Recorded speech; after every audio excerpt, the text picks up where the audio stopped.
కనిపించింది. అలాగే తరతరాలుగా సంరక్షించబడిన గిరిజన వారసత్వం కూడా ప్రతిబింబించింది. ఈ అద్భుతమైన ప్రదర్శనకు మన గిరిజన పిల్లలకు, సోదరిమణులకు, అలాగే ఇక్కడ ఉన్న అందరికీ కూడా నా హృదయపూర్వక అభినందనలు తెలియజేస్తున్నాను. साथियों, ये धरती अल्लूरी सीताराम राजू की धरती है। अल्लूरी सीताराम राजू जी ने जिस धरती पर आदिवासी हितों के लिए अपना जीवन समर्पित किया, आज उसी धरती पर आंध्र प्रदेश के एक नए एयरपोर्ट की शुरुआत हो रही है। ये एयरपोर्ट आंध्र और उत्तर आंध्र की ग्रोथ का रनवे है। ये आंध्र के युवाओं के बेहतर भविष्य का लॉन्च पैड है। मैं आंध्र प्रदेश के लोगों को, देश के लोगों को बहुत बहुत बधाई देता हूं। మిత్రులారా, ఈ నేల అల్లూరి సీతారామరాజు గారి నేల. అల్లూరి సీతారామరాజు గారు ఈ గిరిజన హక్కుల కోసం తన జీవితాన్ని అంకితం చేశారో ఆ పవిత్రమైన భూమిపైనే ఈరోజు ఆంధ్రప్రదేశ్కు ఒక కొత్త ఎయిర్పోర్ట్ ప్రారంభమవుతుంది. ఈ ఎయిర్పోర్ట్ ఆంధ్రప్రదేశ్, ముఖ్యంగా ఉత్తరాంధ్ర అభివృద్ధికి ఒక కొత్త రన్వేగా పనిచేస్తుంది. ఇది ఆంధ్ర యువత యొక్క ఉజ్వల భవిష్యత్తుకు ఒక కొత్త లాంచ్ ప్యాడ్లా పనిచేస్తుంది. ఈ సందర్భంగా ఆంధ్రప్రదేశ్ ప్రజలకు మరియు దేశ ప్రజలకు నా హృదయపూర్వక అభినందనలు. साथियों, पहले जब एयरपोर्ट बनते थे तो एयरपोर्ट के नाम एक ही परिवार के नाम पर चढ़ जाते थे। हमने इस परंपरा को बदला। हमने अयोध्या में एयरपोर्ट का नाम वाल्मीकि के नाम से जोड़ा। हमने पंजाब में संत रविदास जी के नाम से एयरपोर्ट का नाम जोड़ा। और साथियों, केंद्र की एनडीए सरकार ने निर्णय किया है कि इस नए एयरपोर्ट का नाम श्री अल्लूरी सीताराम राजू के नाम पर होगा। आंध्र प्रदेश का जो भी नागरिक इस एयरपोर्ट से यात्रा करेगा, देश और दुनिया का जो भी नागरिक इस एयरपोर्ट से यात्रा करेगा, उसे अल्लूरी सीताराम राजू जी के नाम से जन सेवा और राष्ट्र सेवा की प्रेरणा मिलेगी. మిత్రులారా, ఒక గతాన్ని మళ్ళీ గుర్తు చేసుకుందాం. ఒక సందర్భంలో భారతదేశంలో ఏ ఎయిర్పోర్ట్ నిర్మించినా ఒక్క కుటుంబం తాలూకా పేర్లే దానికి పెట్టేవారు. ఆ చరిత్రని మళ్ళీ ఎన్డీఏ ప్రభుత్వం తిరగరాసింది. అయోధ్యలో ఎయిర్పోర్ట్ ప్రారంభిస్తే దానికి వాల్మీకి గారి పేరు పెట్టాం. అలాగే పంజాబ్లో సంత్ రవిదాస్ గారి పేరుతోని ఎయిర్పోర్ట్ని ప్రారంభించాం. అలాగే ఈ కేంద్ర ప్రభుత్వంలో ఎన్డీఏ కూటమి ఒక ముఖ్యమైన నిర్ణయం తీసుకుంది. ఈ కొత్త ఎయిర్పోర్ట్కి అల్లూరి సీతారామరాజు గారి పేరు పెట్టాలనే నిర్ణయం తీసుకుంది. ఈ ఎయిర్పోర్ట్ ద్వారా ప్రయాణించే ప్రతి ఆంధ్రప్రదేశ్ పౌరుడు అల్లూరి సీతారామరాజు గారి పేరుతో ప్రజాసేవకు, దేశ సేవకు కూడా స్ఫూర్తి పొందుతారని తెలియజేస్తున్నాను. साथियों, बीते 12 इयर्स में देश के एविएशन सेक्टर ने असाधारण प्रगति की है। 2014 तक देश में केवल 74 एयरपोर्ट ऑपरेशनल थे। आज ये संख्या 166 है। एक समय था जब हवाई उड़ानें सिर्फ बड़े शहरों तक सीमित थी। एनडीए सरकार में आज छोटे शहर के साधारण लोग भी फ्लाइट से आ जा रहे हैं. మిత్రులారా, గత 12 సంవత్సరాల్లో దేశంలో విమానయాన రంగం ఒక అసాధారణమైన పురోగతిని సాధించింది. 2014 వరకు దేశంలో కేవలం 74 ఎయిర్పోర్ట్లు ఆపరేషనల్గా ఉంటే ఈరోజు ఆ సంఖ్య పెరిగి 166 ఎయిర్పోర్ట్లకి చేరుకుంది. ఒకప్పుడు విమానాశ్రయాలు, విమాన ప్రయాణాలు పెద్ద నగరాలకే పరిమితమయ్యేవి. ఈరోజు ఎన్డీఏ ప్రభుత్వంలో చిన్న పట్టణాల నుంచి సాధారణ ప్రజలు కూడా విమానాల్లో ప్రయాణిస్తున్నారని తెలియజేస్తున్నాను.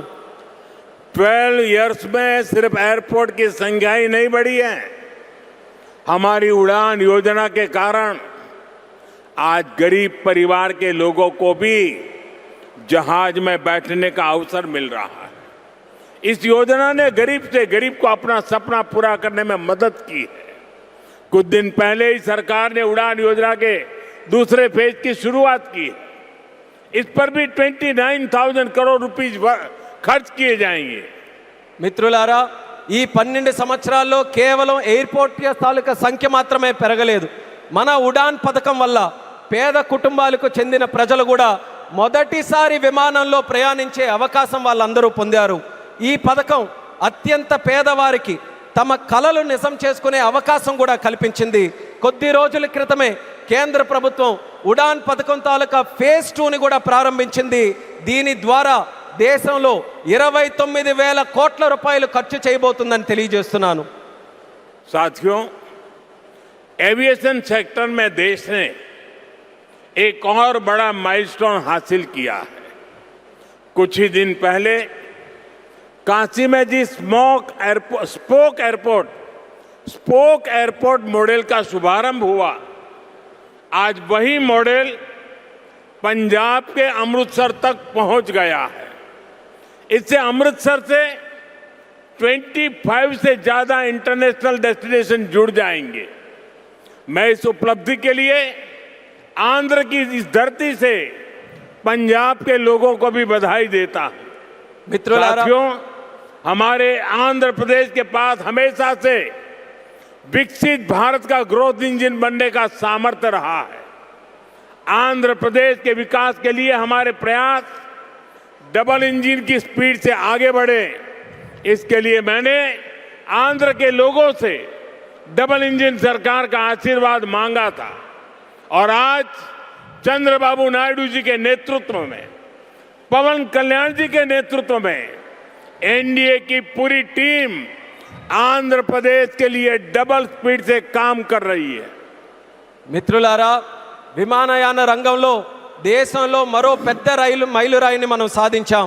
కొద్ది రోజుల క్రితమే కాశీలో ప్రారంభమైన స్పోక్ ఎయిర్పోర్ట్ మోడల్ ఈ రోజు పంజాబ్లోని అమృత్సర్ వరకు కూడా విస్తరించింది.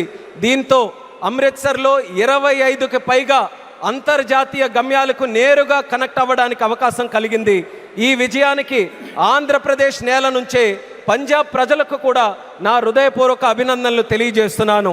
అలాగే మిత్రులారా, వికసిత్ భారత్ నిర్మాణంలో ఆంధ్రప్రదేశ్ ఎప్పుడూ కూడా ఒక గ్రోత్ ఇంజిన్గా నిలిచే సామర్థ్యం కలిగి ఉంది. ఆంధ్రప్రదేశ్ అభివృద్ధి కోసం డబుల్ ఇంజిన్ వేగంతో మా ప్రయత్నం ముందుకు సాగాలని నేను ఆంధ్ర రాష్ట్ర ప్రజలకు డబుల్ ఇంజిన్ ప్రభుత్వం కోసం ఆశీర్వాదాన్ని నేను కోరాను. ఈరోజు చంద్రబాబు నాయుడు గారి నాయకత్వంలో, పవన్ కళ్యాణ్ గారి నాయకత్వంలో ఎన్డీఏ టీం మొత్తం ఆంధ్రప్రదేశ్ అభివృద్ధి కోసం డబుల్ వేగంతో పనిచేస్తుందని గర్వంగా తెలియజేస్తున్నాను. साथियों, आज देश ब्लू इकोनॉमी को लगातार मजबूत कर रहा है। हमारा विजन है कि पूरा क्षेत्र कोस्टल इकोनॉमिक कॉरिडोर के रूप में विकसित हो। इसी लक्ष्य के साथ विशाखापट्टनम से कृष्णापट्टनम तक हमारे पुराने पोर्ट्स को आधुनिक रूप दिया जा रहा है। इसके अलावा मुलापेटा और रामायापट्टनम में हम नए पोर्ट भी बना रहे हैं। మిత్రులారా, ఈరోజు దేశం బ్లూ ఎకానమీని నిరంతరం బలోపేతం చేస్తుంది. మా విజన్ ఈ మొత్తం ప్రాంతాన్ని ఒక కోస్టల్ ఎకనామిక్ కారిడార్గా అభివృద్ధి చేయడం. ఈ లక్ష్యంతో విశాఖపట్నం నుంచి కృష్ణపట్నం వరకు మన పాత పోర్ట్స్ అన్నిటినీ కూడా ఆధునీకరిస్తున్నాం. అదే సమయంలో మూలపేట మరియు రామయ్యపట్నంలో కొత్త పోర్ట్స్ని కూడా మనం నిర్మించబోతున్నాం. साथियों, पोर्ट डेवलपमेंट के साथ साथ पूरे आंध्र में हाईवे और एक्सप्रेसवे का नेटवर्क तैयार हो रहा है। विशाखापट्टनम रायपुर एक्सप्रेसवे जैसे प्रोजेक्ट इस पूरे क्षेत्र को रफ्तार दे रहे हैं. మిత్రులారా, పోర్టుల అభివృద్ధితో పాటు ఆంధ్రప్రదేశ్ మొత్తం హైవేస్, ఎక్స్ప్రెస్వేస్ నెట్వర్క్ని విస్తృతంగా పెంచుకుంటూ పోతుంది. విశాఖపట్నం రాయ్పూర్ ఎక్స్ప్రెస్వే వంటి ప్రాజెక్టులు ఈ ప్రాంతానికి సరికొత్త వేగాన్ని అందిస్తున్నాయి. साथियों, ये पूरा रीजन देश के बड़े औद्योगिक केंद्रों से आसानी से जुड़े, इसके लिए आज आंध्र प्रदेश में करीब 1 लाख करोड़ रुपीस की रेलवे परियोजनाओं पर काम चल रहा है। राज्य के पूरे रेल नेटवर्क का इलेक्ट्रिफिकेशन हो चुका है। यहां 70 से ज्यादा रेलवे स्टेशनों को भी आधुनिक बनाया जा रहा है। మిత్రులారా, ఈ ప్రాంతం మొత్తం దేశంలోని ప్రధాన పారిశ్రామిక కేంద్రాలతో మరింత సులభంగా అనుసంధానం అవ్వడానికి ఈరోజు ఆంధ్రప్రదేశ్లో దాదాపు 1,00,000 కోట్ల రూపాయలు విలువైన రైల్వే ప్రాజెక్ట్స్ తాలూకా పనులు కూడా జరుగుతున్నాయి. రాష్ట్రంలో రైల్వే నెట్వర్క్ అంతా ఇప్పటికీ పూర్తిగా ఎలక్ట్రిఫికేషన్ అయ్యింది. అదేవిధంగా 70కి పైగా రైల్వే స్టేషన్లు కూడా ఆధునీకరిస్తున్నాం. साथियों, आज इस क्षेत्र के विकास में पीएम गति शक्ति नेशनल मास्टर प्लान भी बड़ी भूमिका निभा रहा है। पीएम गति शक्ति के माध्यम से इस पूरे क्षेत्र में रेल, पोर्ट और एयरपोर्ट को एक साथ जोड़ा जा रहा है। जब यहाँ ये आधुनिक लॉजिस्टिक नेटवर्क तैयार हो जाएगा तो उद्योगों को बेहतर कनेक्टिविटी मिलेगी, किसानों को फायदा होगा और ईज ऑफ डूइंग बिजनेस भी बढ़ेगा। మిత్రులారా, ఈ ప్రాంత అభివృద్ధితో పిఎం గతి శక్తి నేషనల్ మాస్టర్ ప్లాన్ కూడా కీలక పాత్ర పోషిస్తుంది. పిఎం గతి శక్తి ద్వారా రైల్ కానీ, పోర్టు కానీ, ఎయిర్పోర్ట్లు కానీ ఒక సమగ్ర నెట్వర్క్గా అనుసంధానం చేస్తున్నాం.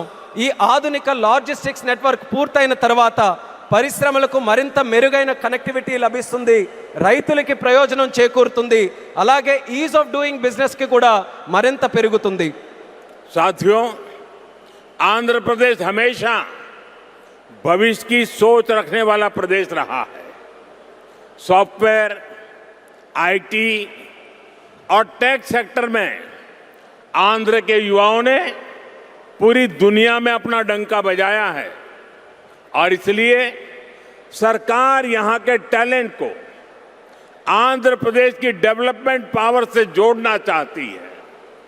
మిత్రులారా, ఆంధ్రప్రదేశ్ ఎప్పటి నుంచో భవిష్యత్తును దృష్టిలో పెట్టుకొని ముందుకు సాగే రాష్ట్రం. సాఫ్ట్వేర్ కానీ, ఐటీ కానీ, టెక్ రంగాల్లో కానీ ఆంధ్రప్రదేశ్ యువత ప్రపంచవ్యాప్తంగా తన ప్రతిభను చాటుకున్నారు. అందుకే ఇక్కడ యువత తాలూకా ప్రతిభను ఆంధ్రప్రదేశ్ తాలూకా అభివృద్ధి శక్తితో అనుసంధానం చేయాలని ప్రభుత్వం కోరుకుంటుంది.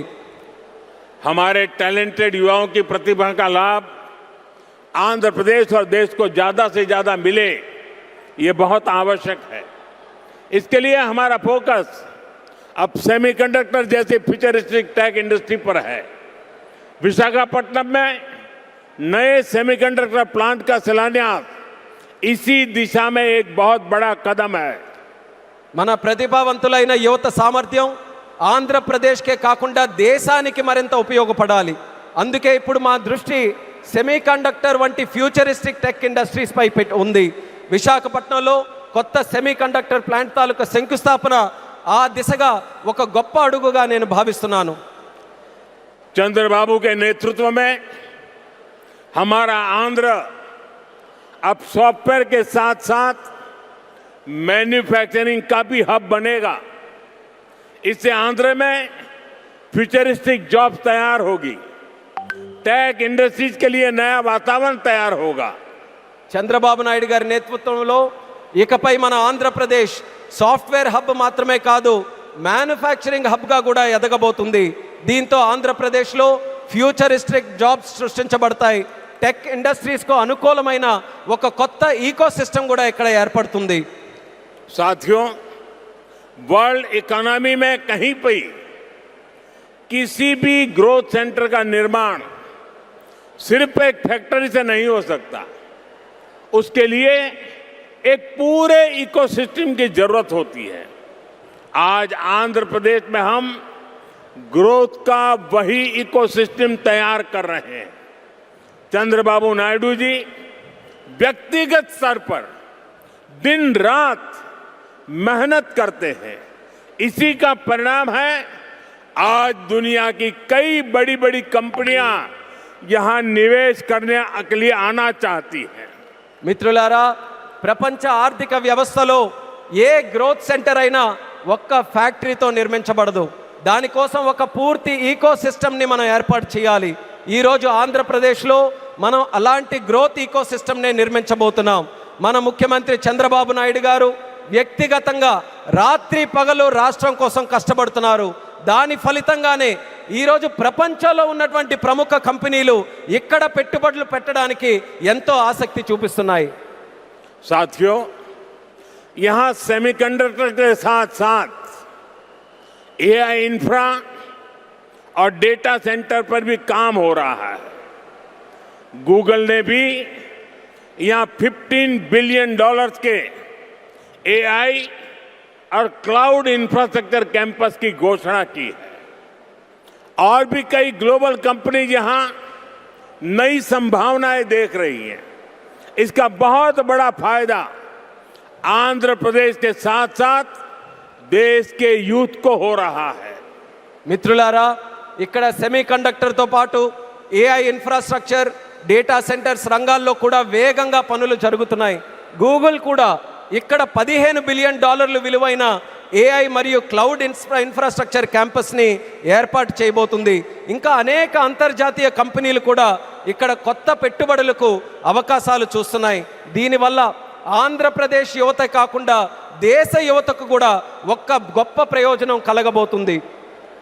साथियों, आंध्र की इंडस्ट्रियल ग्रोथ स्टोरी केवल डिजिटल टेक तक से ही सीमित नहीं है. नकापल्ली में केंद्र सरकार बड़े फार्मा पार्क के लिए भी सहयोग दे रही है. इससे आंध्र प्रदेश देश के एक बड़े फार्मा हब के रूप में भी विकसित होगा. మిత్రులారా, ఆంధ్రప్రదేశ్ ఇండస్ట్రియల్ గ్రోత్ స్టోరీ కాకుండా డిజిటల్ టెక్ వరకే పరిమితం కాకుండా నక్కపల్లిలో కేంద్ర ప్రభుత్వం యొక్క భారీ ఫార్మా పార్క్ ఏర్పాటుకి కూడా సహకరిస్తుంది. దీంతో ఆంధ్రప్రదేశ్ దేశంలోనే ఒక ప్రముఖ ఫార్మా హబ్గా ఎదగబోతుందని తెలియజేస్తున్నాను. ग्रीन एनर्जी की फील्ड में भी अकेले रायलसीमा क्षेत्र में 5 लाख करोड़ रुपए से ज्यादा का इन्वेस्टमेंट हुआ है. मैं आज आंध्र प्रदेश के आप सभी लोगों को फिर विश्वास दिलाता हूं, हमारी सरकार ऐसी हर संभावनाओं को साकार करने के लिए दिन रात ये डबल इंजन सरकार काम करती रहेगी. గ్రీన్ ఎనర్జీ రంగంలో కూడా ఒక్క రాయలసీమ ప్రాంతంలోనే 5 లక్షల కోట్ల రూపాయలకి పైగా పెట్టుబడులు వచ్చాయి. ఈరోజు ఆంధ్రప్రదేశ్ ప్రజలందరికీ నేను మరోసారి హామీ ఇస్తున్నాను, ఇలాంటి ప్రతి అవకాశాన్ని నిజం చేయడానికి, ఆ కళని సాకారం చేయడానికి మా ప్రభుత్వం, ఈ డబుల్ ఇంజిన్ ప్రభుత్వం రాత్రి ప్రగలు కృషి చేస్తూనే ఉంటుందని తెలియజేస్తున్నాను. साथियों, आज आंध्र प्रदेश में हर सेक्टर में किस स्पीड से काम हो रहा है, इसका अंदाजा आप इस बात से लगा सकते हैं कि पिछले 3 यात्राओं में ही मैंने 2 लाख करोड़ रुपीस के प्रोजेक्ट का शुभारंभ यहां किया है. మిత్రులారా, ఈరోజు ఆంధ్రప్రదేశ్లో ప్రతి రంగంలో ఎంత వేగంగా అభివృద్ధి జరుగుతుందో మనం ఒక్కసారి అంచనా వేయాలనంటే ఈ ఒక్క విషయం గమనించండి. నా గత 3 పర్యటనల్లో 2 లక్షల కోట్ల విలువైన ప్రాజెక్టులు, కోట్ల రూపాయల విలువైన ప్రాజెక్టులు నేను ఇక్కడే ప్రారంభించానని తెలియజేస్తున్నాను. मुझे खुशी है कि आंध्र की इस विकास यात्रा में उत्तर आंध्र भी सशक्त हो रहा है. हम विशाखापट्टनम इकोनॉमिक रीजन VER को देश के बड़े औद्योगिक केंद्र के रूप में विकसित कर रहे हैं. हमारा लक्ष्य है VER एशिया का प्रमुख इकोनॉमिक हब बने. ये एयरपोर्ट से लेकर सेमीकंडक्टर यूनिट तक इसी मिशन का हिस्सा है. ఈ అభివృద్ధి ప్రయాణంలో ఉత్తరాంధ్ర కూడా మరింత బలోపేతం అవుతున్నందుకు నాకెంతో ఆనందంగా ఉంది.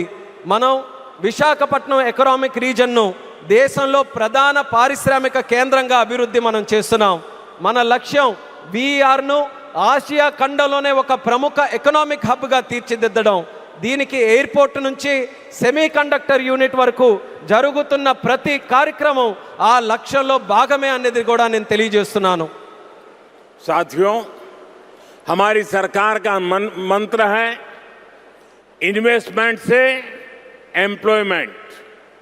इसलिए सरकार ने अपनी तरफ से भी इन्वेस्टमेंट बढ़ाया है और हम प्राइवेट सेक्टर को भी इन्वेस्टमेंट के लिए प्रेरित कर रहे हैं।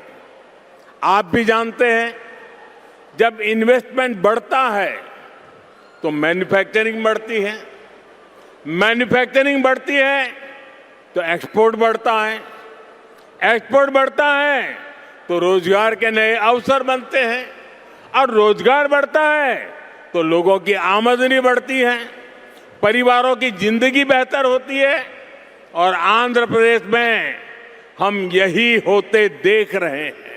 మిత్రులారా, మా ప్రభుత్వం తాలూకా మంత్రం పెట్టుబడి నుంచి ఉపాధి వరకు. అందుకే ప్రభుత్వం తన వంతుగా కూడా పెట్టుబడులు పెంచుకుంటూ పోతుంది. అదే సమయంలో ప్రైవేట్ సెక్టర్ తాలూకా పెట్టుబడులు కూడా వాళ్ళు ఇంకా ఎక్కువగా పెట్టేలా ప్రోత్సహిస్తుంది. మీ అందరికీ తెలుసు, పెట్టుబడులు పెరిగితే తయారీ రంగం పెరుగుతుంది, తయారీ రంగం పెరిగితే ఎగుమతులు పెరుగుతాయి, ఎగుమతులు పెరిగితే కొత్త ఉద్యోగ అవకాశాలు పెరుగుతాయి, ఈ కొత్త ఉద్యోగ అవకాశాలు పెరిగితే ప్రజల తాలూకా ఆదాయం పెరుగుతుంది. ఆ పెరిగినప్పుడు కుటుంబం తాలూకా జీవితాలు మరింత మెరుగుపడతాయి. ఈరోజు మన ఆంధ్రప్రదేశ్లో ఈ మార్పుని మనం కల్లారా చూస్తున్నాం. साथियों, मुझे पूरा विश्वास है आज यहां जितने भी प्रोजेक्ट की शुरुआत हुई है